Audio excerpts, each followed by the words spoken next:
So what is philosophy? Philosophy is the love of wisdom.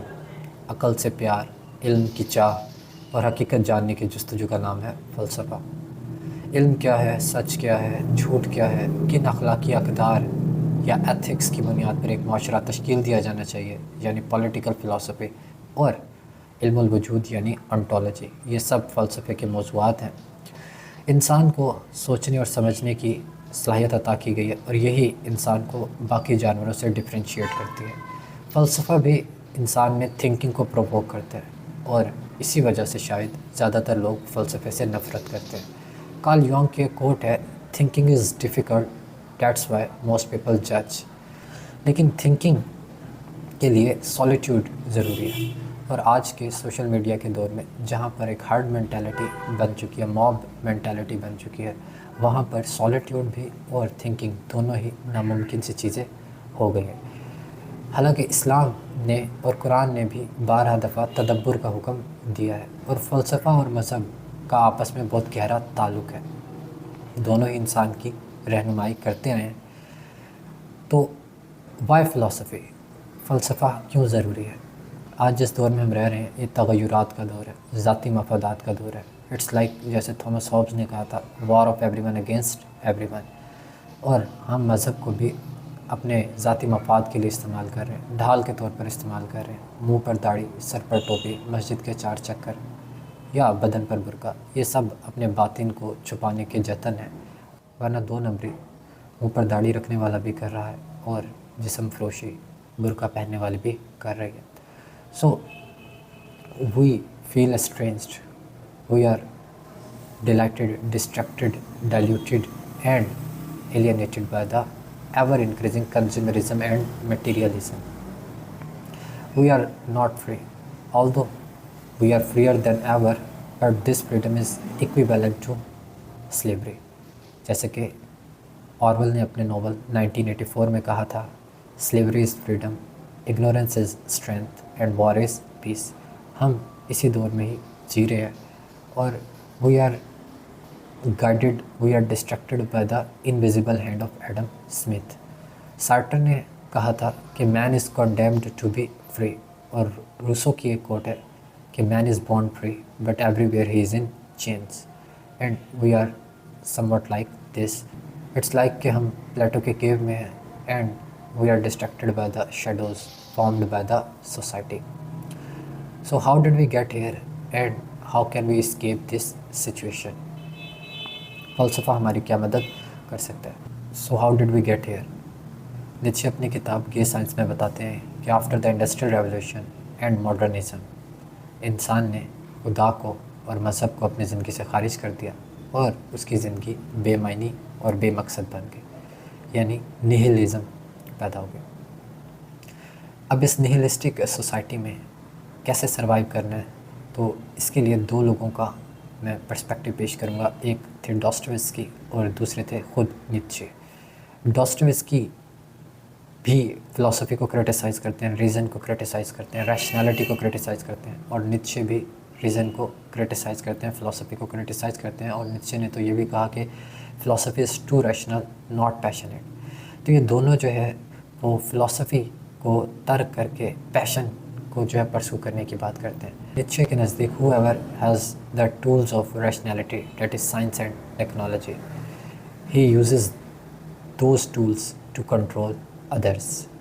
That's why Nietzsche कहते हैं कि rationality या reason is not a good thing.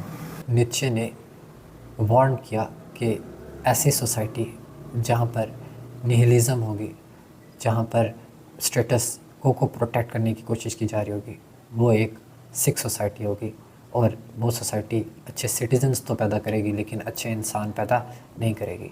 तो Nietzsche ने निहिलिज़म से वार्न किया था और बताया था कि इससे जो है वो कैसे एस्केप किया जा सकता है। So how can we escape?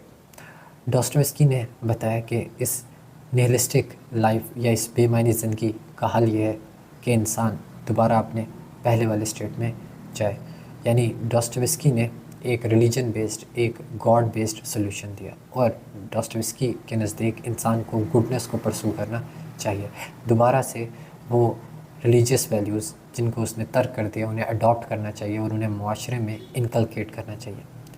यही बात किरकेगार्ड ने भी अपनी बुक आइदर और में की, जिसमें उन्होंने बताया कि इंसान के पास दो तरह की चॉइसेस हैं, या तो एक एथिकल लाइफ गुजार ले, एक अच्छे इंसान की ज़िंदगी जो है उसको बसर कर ले, या फिर वो एक एस्थेटिक लाइफ गुजार ले, यानी अपने ज़ाती मफाद की ज़िंदगी बसर कर ले।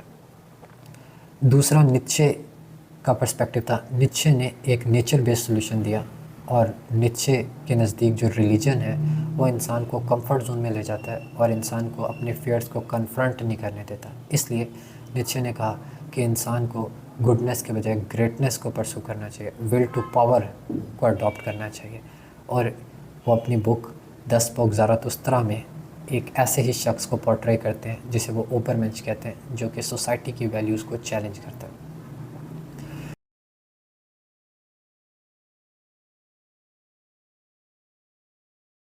सो next thing is what are philosophical ideas. लेकिन उससे पहले इंसान की मुख्तसर सी तारीख़ देख लें तो इंसान को कुदरती तौर पर 3 चीज़ें अता की गई थी: इंस्टिंक्ट्स, इमोशंस और रीज़न। इंस्टिंक्ट वो रवैये हैं जो लॉन्ग टर्म स्टेबल रहते हैं, यानी ऐसे रवैये, ऐसे बिहेवियर्स जो कि इंसान में काफ़ी अरसे तक मुस्तहकम रहते हैं। जबकि इमोशंस से मुराद है वो रवैये जो कि बदलते रहते हैं, फ्लक्चुएट होते रहते हैं। जबकि रीज़न से मुराद है rational decisions based on informed information, यानी जो इल्म है उसको इस्तेमाल करके फ़ैसले लेना, इसे रीज़न कहते हैं। इंस्टिंक्ट में हमें 3 तरह के इंस्टिंक्ट्स जो हैं वो अता की गई थी। एक थी सर्वाइवल की इंस्टिंक्ट, यानी खाना पीना। दूसरी थी प्रोक्रिएशन, यानी अपनी नस्ल को बढ़ाना। और तीसरी थी कंपनी, यानी कम्युनिकेशन। और ये तीसरी इंस्टिंक्ट बहुत इंपॉर्टेंट है कि इसी इंस्टिंक्ट की बदौलत इंसान बाकी ह्यूमन स्पीशीज़ पर बर्तरी ले गया। और ये जो तीसरी इंस्टिंक्ट है कम्युनिकेशन, इससे ही स्टार्ट होती है स्टोरी टेलिंग। इंसान ने शुरू से ही कहानियाँ सुनाकर लोगों को बेवकूफ़ बनाया।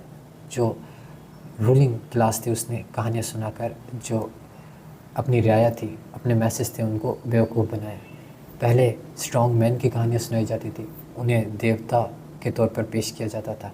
और बाद में जब किंगडम्स फॉर्म हुए तो बादशाह ने डिवाइन राइट की थ्योरी या डिवाइन राइट की कहानी सुनाई कि जो बादशाह उसको खुदा ने मुंतखब किए लोगों पर रूल करने के लिए, और लोग जो है वो उसे मान भी लिया करते थे।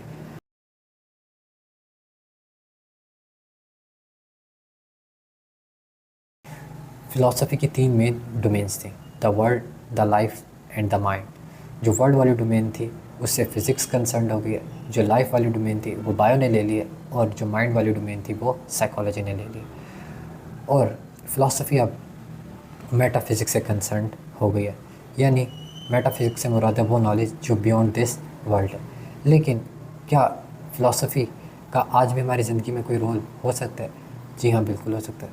फ़िलासफ़ी में एक चीज़ है जिसे कहते हैं इंट्यूशन।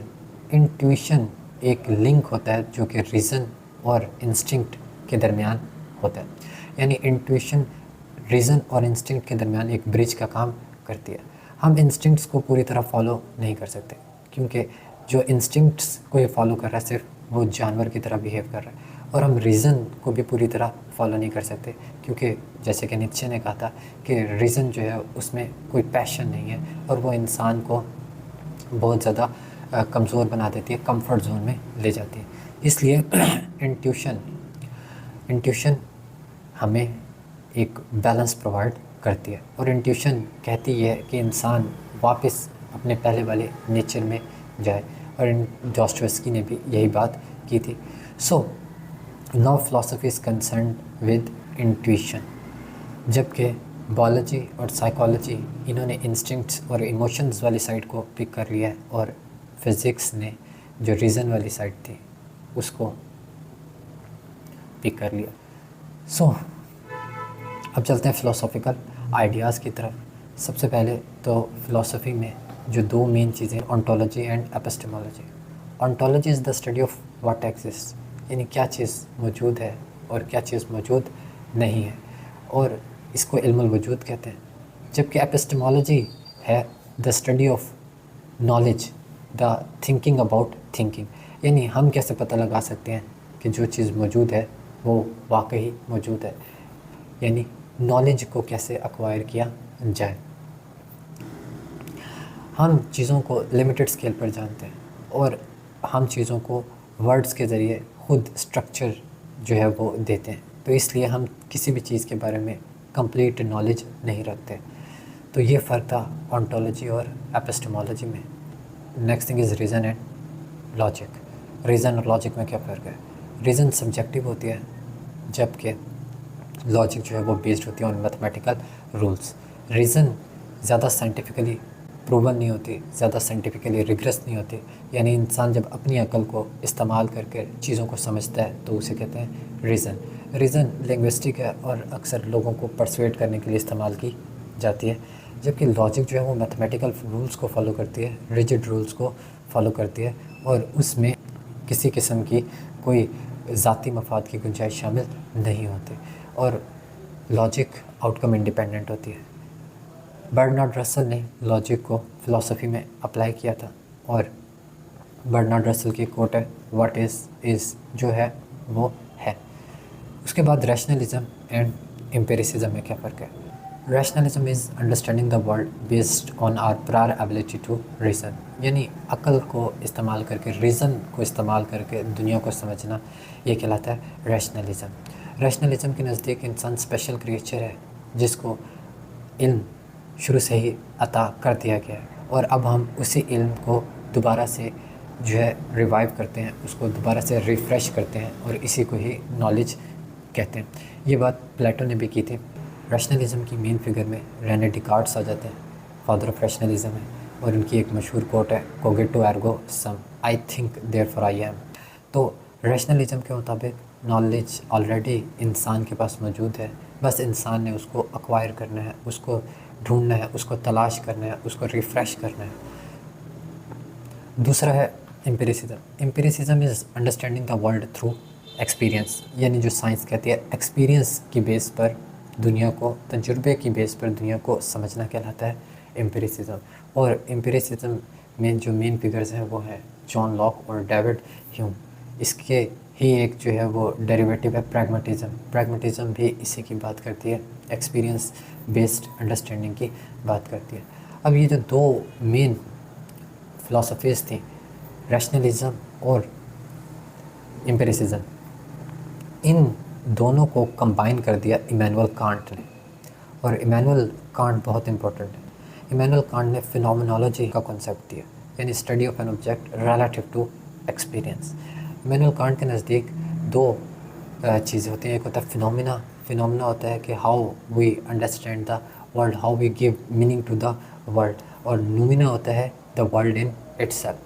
हम फिनोमिना को तो जान सकते हैं बट नूमिना को जो है नहीं जान सकते। यानी ये पेन, मैंने कहा है पेन है, या हमने इसको नाम दिया ये पेन है, बट ये पेन खुद में क्या जानता है कि ये एक पेन ही है?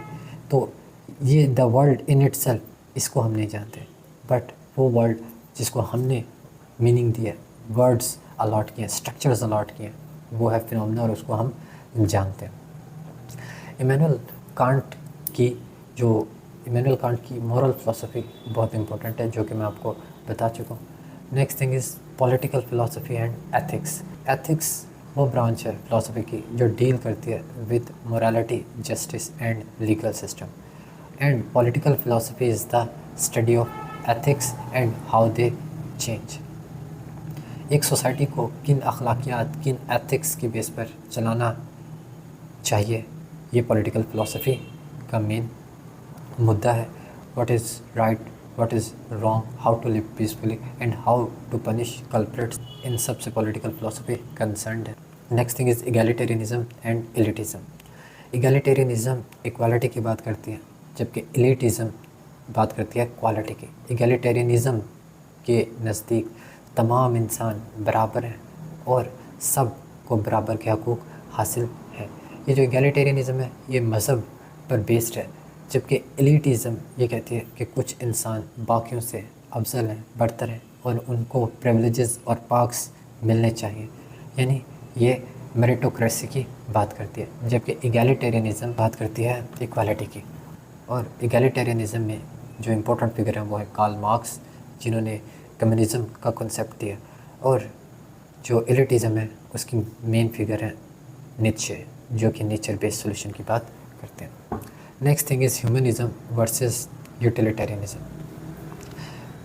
Humanism places human before everything, और ह्यूमनिज़म के नज़दीक जो इंसान है वो सबसे बरतर है, सबसे अफजल है, सबसे मुक़द्दस है। और बहुत सारी ब्रांचेस ह्यूमनिज़म से ही ड्राइव्ड है, जैसे कि इगैलिटेरियनिज़म भी ह्यूमनिज़म से ही ड्राइव्ड है। सोशलिज़म जो कि क्लास की बुनियाद पर डिवीजन्स की बात करती है, वो भी ह्यूमनिज़म की ही एक ब्रांच है।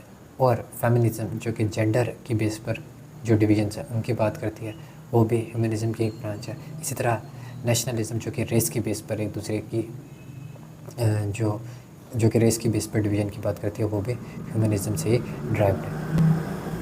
जबकि utilitarianism means greatest good for the greatest number of people, यानी वो काम मॉरल होंगे जिनमें ज़्यादा लोगों को फ़ायदा हासिल हो रहा हो, चाहे हम वो काम जिस मर्ज़ी रास्ते को इख्तियार करके सर अंजाम दें। यानी इसमें मैकियावेली की कोट आ जाती है, एंड जस्टिफाइज मीन्स, कि हमारा जो आउटकम है वो डिफ़ाइन करेगा, वो डिटरमाइन करेगा कि हमारा जो एक्शन है वो मॉरल था या नहीं।